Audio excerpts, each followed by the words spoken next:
Shivaji sir.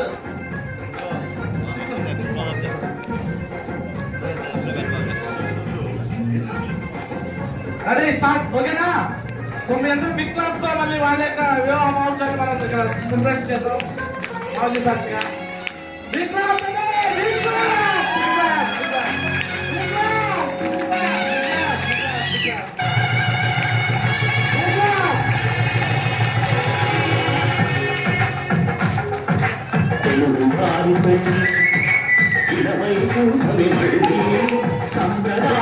సంప్రదాయంగా సాగుతున్న పెళ్లి ఇది తెలుగు వారి పెళ్లి.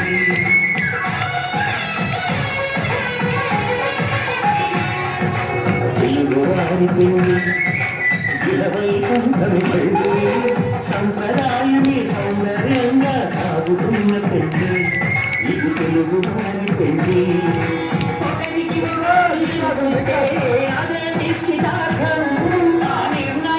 అందరికీ నా పేరు శివాజీ అండి, మాది ఉండవల్లి. Okay, thank you. మాకు అవకాశం ఇచ్చినందుకు గురించి అందరికి నాకు గుడ్ మార్నింగ్ గురించి మీ అందరికి గుడ్ మార్నింగ్ చెప్తున్నారు సార్. అందరూ కూడా గుడ్ మార్నింగ్. Good morning. వాస్తవంగా ఇప్పుడు నరసింహ గురించి డాన్స్ చేయమన్నాడు. మేమైతే డాన్స్ అయితే నేర్చుకోవాలా, బిజినెస్ నేర్చుకున్నాము. తప్పకుండా బిజినెస్ అయితే సక్సెస్ అవుతాము 100%. నాకైతే కాన్ఫిడెంట్ ఉంది గురించి. తప్పకుండా అలాగే మేడం సపోర్ట్తో నేనైతే బిజినెస్ అయితే మంచిగా చేయాలని అనుకుంటున్నాను. తప్పకుండా అలాంటి సిచ్యువేషన్కి అయితే నేను వెళ్తాను అనుకుంటున్నాను గురించి. కొంచెం బిజినెస్ పరంగా నేను కొద్దిగా ఎక్స్ట్రాప్లో ఉన్నాను. తప్పకుండా ఫుల్ ఫ్లెడ్జ్డ్గా దిగే అవకాశం అయితే ఉంది 100%.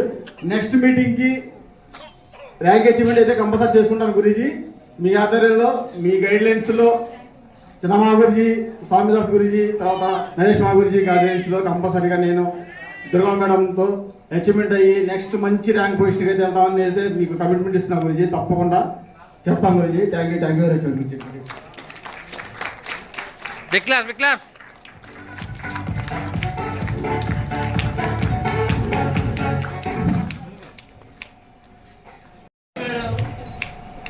ముందుగా మా గురించి నరేష్ మా గురించి కొట్టి ధన్యవాదాలు తెలుపుకుంటున్నాను. ఇంత మంచి రికగ్నైజేషన్ ఇచ్చినందుకు. అలాగే చిన్న గురుజీ, స్వామి గురుజీ, అలాగే మా అప్లైన్ గోపిశ్రీ మేడం అండ్ ఇక్కడ ఉన్న మీ అందరికీ కూడా థ్యాంక్ యూ సో మచ్ అండి.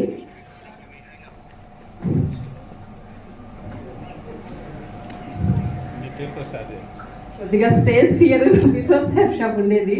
అయితే సేఫ్ షాప్లోకి వచ్చాక స్టేజ్ ఫియర్ అనేది ఫస్ట్ పోయిద్దండి. సో ఎందుకంటే స్టార్టింగ్ భయం వేసేది అనమాట. మైక్ ఇచ్చినా కూడా ఇంతమందిలో నిలబడాలన్నా ఫస్ట్ ఒక భయం అనేది ఉండేది, ఒక ఫియర్ అనేది ఉండేది. స్టార్టింగ్ అంతెందుకు మీటింగ్కి ఇలాగా బయటికి రావాలి అంటే మా వారు ఫోన్ మాట్లాడుతుంటేనే తిట్టేవాళ్ళు. ఇప్పుడు మీ ముందు మాట్లాడిన ఆయన గురుజీ వాళ్ళు ఎంతమంది అన్న లైన్లో ఉండనివ్వండి, గేట్ శబ్దం అయితే ఫోన్ కట్ చేసేసేదాన్ని. సో గురుజీ అనేవాళ్ళు, చిన్న గురుజీ ఈ మేడం ఎక్కువ రోజులు బిజినెస్లో ఉండదు అని. ఆ మాటలు నాకు కోపం వచ్చాయి అనమాట. అంటే నేను ఉండాలి అని, ఉండదు అంటే ఉండాలి అని. సో అంటే జూమ్ ఏంటి, మీటింగ్లు ఏంటి అనేవాళ్ళు. సో ముందుగా నా గురించి చెప్తానమాట. నా పేరు దుర్గాంబ. బిఫోర్ సేఫ్ షాప్ నేను ఒక అంగన్వాడీ టీచర్గా వర్క్ చేసేదాన్ని. సో నేను డిగ్రీ బీకామ్ కంప్యూటర్స్ కంప్లీట్ చేశానండి. సో పెళ్ళయ్యాకే చేశాను. ఇంటర్ సెకండ్ ఇయర్లో మ్యారేజ్ అయింది. సో మా వారు వచ్చేసి మెడికల్ షాప్ అనమాట. అనిపించేది చదువైతే చదివించారు కానీ బయటికి పంపించేవాళ్ళు కాదు. సో ఎట్లాగో చిన్న ఉద్యోగం ఉన్న ఊర్లోనే మంచిగా చదువుకున్న చదువు ఎందుకు వేస్ట్ కావాలి అని చేసుకుంటూ ఉండేదాన్ని.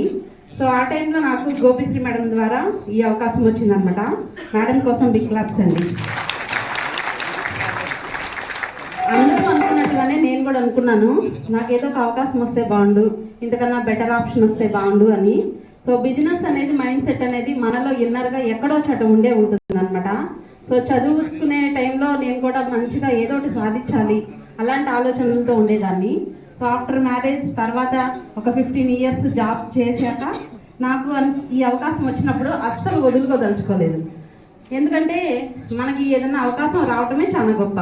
బయట సొసైటీలో ఒక డిగ్రీ చదువుకున్నా కూడా 10,000 జాబ్ రావడం కూడా గొప్పే. సో ఆ టైంలో నాకు అనిపించింది సో మంచి అవకాశం వదులుకోకూడదు అని. మా వారేమో బయటికి పంపించేవాళ్ళు కాదు. నువ్వు జూమ్లో విను, ఫోన్లో మాట్లాడు, ఏదైనా చెయ్యి, బయటికి వెళ్తే మాత్రం నేను ఊరుకోను అన్నట్టు ఉండేవాళ్ళు అనమాట. సో అయితే అప్పుడు గురూజీ అన్నారు, నేను ఎంతమందికి ఫోన్లో అంటే అప్పట్లో మేము కరోనా టైంలో వచ్చాం కాబట్టి జూమ్ యాప్లోనే ప్లాన్స్ కండక్ట్ చేసేవాళ్ళం. నేను ఎంతమందికి చెప్పించినా కూడా నో నో అనే రిజెక్షన్స్ వచ్చాయండి. మొదట 20 మంది నో అన్నారు. సో అప్పుడు చిన్న గురించి ఒక మాట చెప్పారు, ముందు మీరు ప్లాన్స్ ఆపేసి కుదురుగా వచ్చి నేర్చుకోండి మేడం, ఫస్ట్ నేర్చుకోండి. సో నో అంటున్నా కూడా పోతా ఉన్నారు, అట్లా కాదు మనం చెప్పగలగాలి అన్నారు. సో అప్పుడు ప్లాన్ అనేది మాకు నేర్పించడం జరిగింది. సో ప్లాన్ నేర్చుకున్నాము. ఎప్పుడైతే నేను ప్లాన్ చెప్పడం స్టార్ట్ చేశానో నాకు ఒక డీడీ వచ్చినప్పుడు నిజంగానే ఆ రోజు మేడం ఒకసారి ఒక వీడియోలో ఒకటి చూశాను. ప్రతి ట్రైనింగ్ మీటింగ్కి నేను వెళ్ళేదాన్ని. ఆ మీటింగ్లో నాతో నెక్స్ట్ బిఫోర్ మీటింగ్కి వచ్చిన వాళ్ళు ఎవరు ఉండేవాళ్ళు కాదు, నేనైతే ఉండాలనుకున్నా అని చెప్పారు. సో నేను కూడా ఏదో ఒకటి నాకు నెగిటివ్ వచ్చినప్పుడల్లా ఏదో ఒక పాజిటివ్ అట్లా వెతుక్కుంటూ వెళ్ళాను. కొన్ని రోజులకి గోల్డ్ లెవెల్లో నాకు సేల్స్ ప్రమోషన్ స్టేటస్ చూడటం కూడా రాదండి. అప్పటికి నరేష్ గురూజీ వచ్చారనమాట. గురూజీ చెప్తున్నారు, మీరు విన్ అవ్వండి, పక్క టీంలు విన్ అవుతున్నాయి, మీరు విన్ అవ్వట్లేదా, మీకు పౌరుషం లేదా అని జూమ్లో చెప్తుంటే ఎట్లా విన్ అవ్వాలి, ఫారిన్ అంటున్నారు, ఇంకా నయంలో బయటికి వెళ్ళి జాబ్ చేసినట్టు ఇది కూడా ఒక జాబ్ అనుకొని చేస్తున్నాం, ఫారిన్ వెళ్ళమంటున్నారని అట్లా ఫీల్ అయ్యేదాన్ని అనమాట. సో నరేష్ గురూజీ వచ్చి సో ఫారిన్ ట్రిప్లు విన్ అవ్వాలి మేడం అని అంటే అనిపించింది, ఒకసారైనా విన్ అవ్వాలి, ఒకసారైనా గురూజీ దగ్గర మా టీం కూడా బెస్ట్ అనిపించుకోవాలి జూమ్లో అని.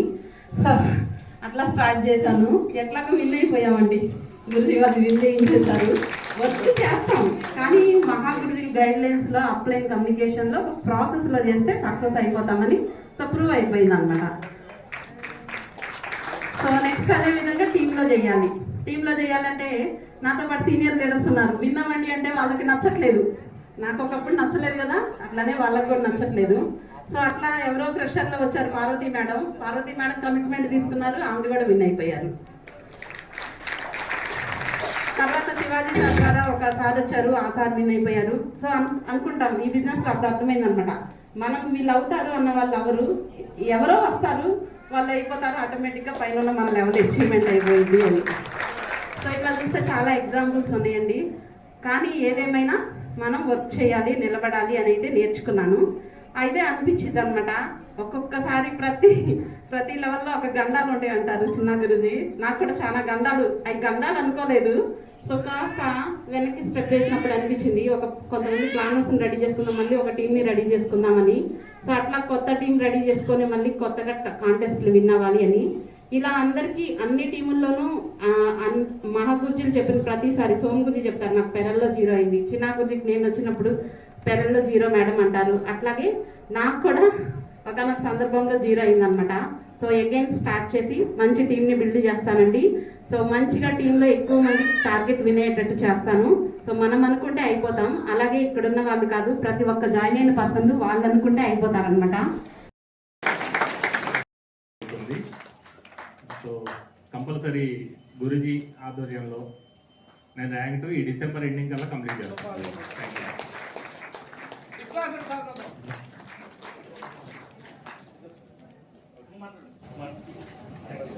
గుడ్ మార్నింగ్ అండి అందరికి. మరి మేము డిసెంబర్ కల్లా ర్యాంక్ 2 తీసుకుంటాం. నా పేరు జగదీశ్వరండి, చిల్లూరు. మా మనవాడిని తీసుకొచ్చాను, అయితే ఆయన రావాలి దాకా రాలేదు. ఆ అవకాశం ఇప్పుడు నాకు దొరికింది, మేము ఇద్దరం కలిసి చేస్తాం.